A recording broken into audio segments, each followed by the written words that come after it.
How does someone reach the top of the mastering engineer industry? How do you do that? What's that? What does that look like? How? Like what makes you better than others? What has put you ahead of others? And why do artists turn to you as opposed to other people? What would be is it straight up your ears, your ability to hear minute stuff? Um, Number one thing is humility, which I learned from Al. Because the fact of the matter is we're all different.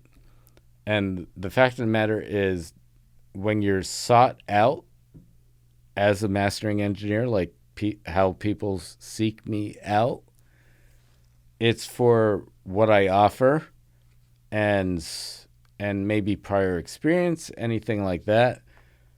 The fact of the matter is there's a lot to do with this. Yeah, there's a business side to things. There's a lot that you have to consider, but the number one thing is humility.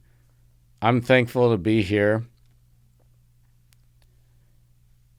and I love what I do, and I'm only achieving better, and I have a track record, and I'm going to work on that with bringing in more and more business, because basically, definitely anything engineering wise, like your business is going to be a snowball effect.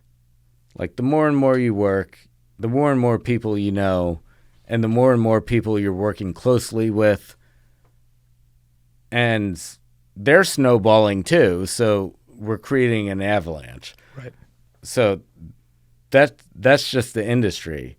And so, someone like me, you'll see me as like the tip of the avalanche as the point. But it takes many snowballs to get to that point is where I'm going with this. And the fact of the matter is once you're there and you're confident and you really are doing everything at the same extent, like you still also, it's the violinist in me, you have to be competitive too. Don't try to compete against me. I will bury you. That's pretty competitive. It's pretty competitive. No, like even at this point, like I get there's actually in my field there's because mastering is the last step and the most simple. There's a lot of shootouts. We call them shootouts, like where It doesn't sound good. no, where they'll send one track out to a multitude of mastering engineers, and they see who does the best work. And there's many mastering engineers who are insulted by this, and that's the ego. Whoa. And for me, I'm like, bring it, bitch. I love it. So, but in addition to all that, obviously, you have to I don't lose one, so. You don't lose, but obviously, at the end of the day, there has to be a lot of talent there, and you have to be flipping good at what you do. Oh, well, I mean, that goes without saying. Without saying. Yeah. Without saying. In other words, now let me ask you this. Specifically in music, that brings up a good point.